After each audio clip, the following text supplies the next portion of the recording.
Hi friends, welcome to my blogs.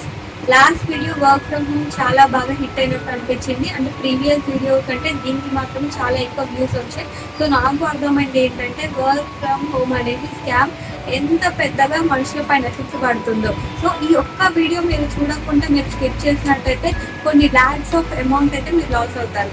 ఈ video వచ్చేసి మనం చాలా మంది అన్ఎంప్లాయిడ్ మన ఇండియాలో అండ్ మన కంట్రీలో చాలా పెరుగుతున్నారు. పాస్ట్ అవుట్స్ వచ్చేసి పెరుగుతున్నాయి, కానీ జాబ్స్ వచ్చేసి తగ్గుతున్నాయి. సో ఇప్పుడు మెయిన్ ఇష్యూకి కనుక వచ్చినట్టయితే అన్ఎంప్లాయీస్ చాలా మంది జాబ్స్ అప్లై చేస్తూ ఉంటారు. ఉన్న వెబ్సైట్ ఉన్న ప్లాట్ఫామ్స్ లో కానీ లేదంటే యాప్స్ లో, ఎగ్జాంపుల్ లోకల్ యాప్, నౌకరీ ఇట్లాంటి చాలా వాటిలో అప్లై చేస్తూ ఉంటారు జాబ్స్. సో వాటి నుంచి ఏంటంటే నాకు రీసెంట్ గా ఒక చిన్న మెసేజ్ అయితే వచ్చింది. అంటే 6 months బ్యాక్ ఎప్పుడో అప్లై చేశాను ఆ జాబ్. ఇప్పటికి కాదు, ఎప్పుడో అప్లై చేశాను. చేశాను లేదో కూడా గుర్తులేదు. So and so company name కూడా కరెక్ట్ గా లేదు. కంపెనీ నేమ్ కూడా కరెక్ట్ గా లేకుండా హాయ్ అని మెసేజ్ పెట్టారు. మెసేజ్ పెట్టిన తర్వాత వర్క్ ఫ్రమ్ హోమ్ టైటిల్ అనేది పెట్టారు. ఓకే, వర్క్ ఫ్రమ్ హోమ్ కదా, ఎందుకు ట్రై చేయకూడదు అనేసి నేను కూడా కొంచెం ఎగ్జైట్ అయ్యాను. తర్వాత వర్క్ ఏంటి అంటే డాక్యుమెంటేషన్, అంటే ఫైలింగ్ అండ్ డాక్యుమెంటేషన్. అంటే వచ్చిన రెజ్యూమ్స్ ఉంటాయి కదా, అవన్నీ మనము మన దగ్గర కొన్ని డాక్యుమెంట్స్ వస్తాయి, అవన్నీ వెరిఫై చేసి మనం ఫైలింగ్ చేయడం అన్నమాట. అంటే వాళ్ళు సెలెక్ట్ అయ్యారా లేదంటే రిజెక్ట్ అయ్యారా అనేసి. ఇంటర్వ్యూస్ కూడా ఏమీ ఉండదు, డీటెయిల్స్ కూడా ఏమీ ఉండవు, వాళ్ళ మెయిల్ ఐడి ఒక్కటి మాత్రమే ఉంటుంది. అవన్నీ చేయాలి అనేసి కాల్లో ఎక్స్ప్లెయిన్ చేశారు. అండ్ ఇంకొకటి ఏమన్నారు అంటే శాలరీ వచ్చేసి మనకి ఎంత ఎక్కువ చెప్పారు అంటే ఆల్మోస్ట్ 40,000 వర్క్ ఫ్రమ్ హోమ్, అది కూడా జస్ట్ 5 to 6 hours మాత్రమే. ఇప్పుడు నేను ఇలా చెప్తున్నాను కదా, మీకు వినే వాళ్ళకి నమ్మినట్టుందా లేదా? సో నేను అలాగే షాక్ అయ్యాను. ఎందుకో నాకు నమ్మినట్టు అనిపించట్లేదు. ఎందుకు అంటే బయట చూసుకున్నట్టు అయితే హైదరాబాద్ లో అంత పెద్ద సిటీలోనే ఒక్కొక్క పర్సన్ కి ఒక 8 to 10 hours వర్క్ చేస్తే అప్పుడు 20,000 అయితే వస్తుంది. సో ఇప్పుడు 5 to 6 hours వర్క్ చేస్తేనే 40,000 అంటే ఎందుకో నాకు నమ్మాలి అనిపించట్లేదు. సరే ఓకే, ఇంకేం చెప్తారో వినాలి అనేసి ఫర్దర్గా వాళ్ళ కాల్స్ నేను మాట్లాడుతూ ఉంటే వాళ్ళు నాతో ఒక 10 minutes మాట్లాడారు. ఫస్ట్ ఓకే 3 interviews ఉంటాయి అని చెప్పారు. 3 interviews లో మనం సెలెక్ట్ అయిన తర్వాత ఓకే మనకి ఆఫర్ లెటర్ ఇస్తారు. బట్ దానికంటే ముందు ఒక చిన్న కండిషన్ చెప్పారు. నాకు ఇక్కడ డౌట్ వచ్చింది, ఇంకా అమౌంట్ ఏంటి అడగట్లేదు అనేసి. సో ఏం అడిగారు అంటే ఫస్ట్ ఆఫ్ ఆల్ 3 interviews అయిపోయిన తర్వాత ఫస్ట్ రౌండ్ లో నన్ను నా బేసిక్ డీటెయిల్స్ అడిగారు.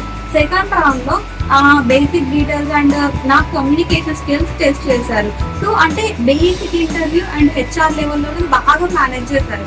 ఎక్కడ మిస్ అయిపోయారు? థర్డ్ రౌండ్ లో ఏంటంటే మిమ్మల్ని నేను హైర్ చేసుకుంటాను, బట్ మీరు కంపెనీకి ఇచ్చే బెనిఫిట్స్ ఏంటి అంటే వర్క్ ఫ్రమ్ హోమే కావాలి, ఆఫీసే కావాలి అంటే స్టార్టింగ్ వచ్చేసి నేను వర్క్ ఫ్రమ్ హోమ్ కి చేసుకున్నాను కదా, ఆఫీస్ కి అనేసి నేను ప్రియారిటీ ఇవ్వలేదు.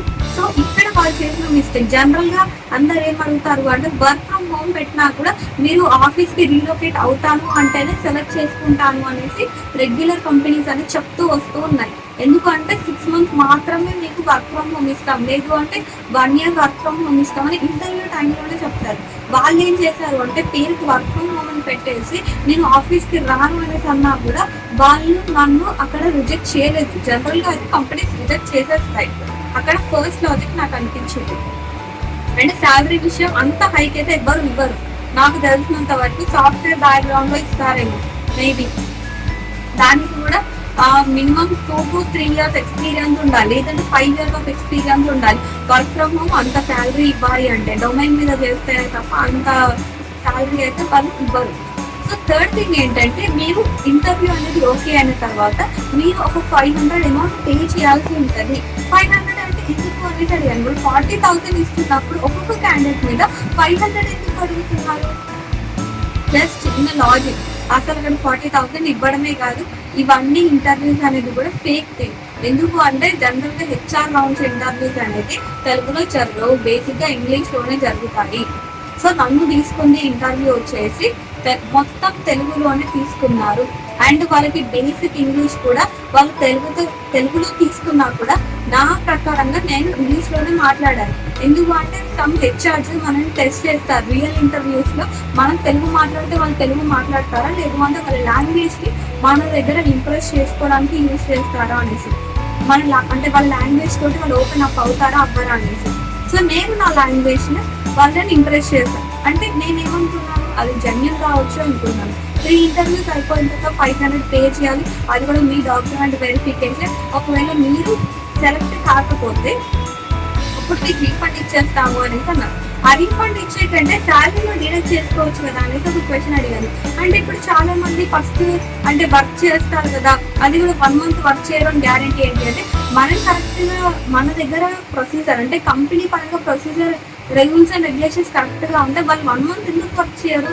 కంపెనీ దగ్గర లూప్స్ ఉంటేనే కదా వాళ్ళు 1 మంత్ వర్క్ చేయరు, వెళ్ళిపోతారు.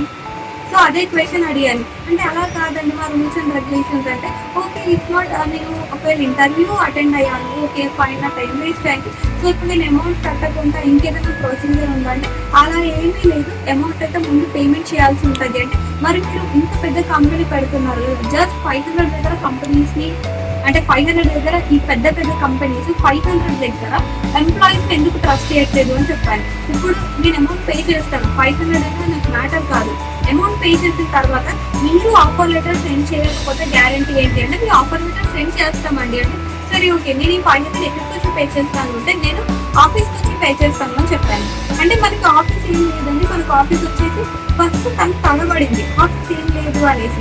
ఎందుకంటే తనకి కూడా తెలీదు కాబట్టి తను కూడా అమౌంట్ పే చేసింది.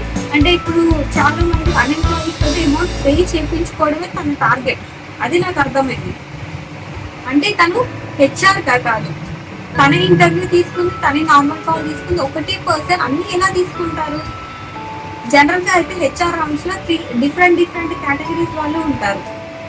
సో ఇలా నార్మల్ కాల్ లో ఇంటర్వ్యూ తీసుకుంది, తను జూమ్ లో కూడా తీసుకోలేదు, వెబ్ఎక్స్ లో కూడా తీసుకోలేదు, ఇంకా వేరే వెబ్సైట్స్ లో కూడా తీసుకోలేదు. నార్మల్ కాల్ లో తన ఇంటర్వ్యూ తీసుకుంది, అక్కడ తన ఒక లాజిక్ మిస్ అయింది. సో ఇది అయిపోయిన తర్వాత 500 కోసం ఇదంతానా అంటే 500 అది ఎప్పుడు నేను పే చేసినట్టు 500 మాత్రమే, కానీ అదే ఒక 10 మెంబర్స్ పే చేస్తే 5000 అండి. సో ఇలా కౌంట్ అనేది నేను మీ ఊరికే వదిలిస్తున్నా. ఎందుకు అంటే చాలా మంది అన్ఎంప్లాయీస్ ఫేస్ చేస్తున్న సేమ్ సిచ్యువేషన్. ఒక్కొక్కరు 100లో లాస్ అవుతున్నారు, కొంతమంది అయితే 1,00,000లో లాస్ అవుతున్నారు.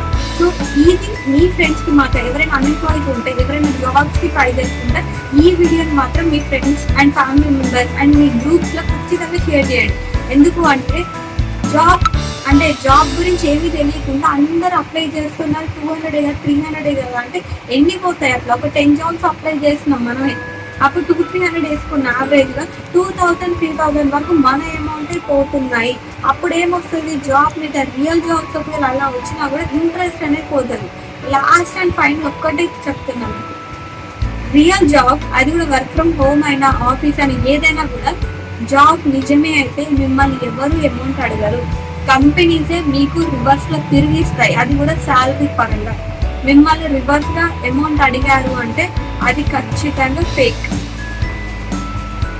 థ్యాంక్ యూ ఫ్రెండ్స్, ఈ వీడియో లాస్ట్ వరకు చూసిన వాళ్ళకి మాత్రం ఈ ఇన్ఫర్మేషన్ అయితే నెక్స్ట్ టైం నుంచి మీరు అమౌంట్ పే చేయకుండా అయితే ఖచ్చితంగా ఉంటారు.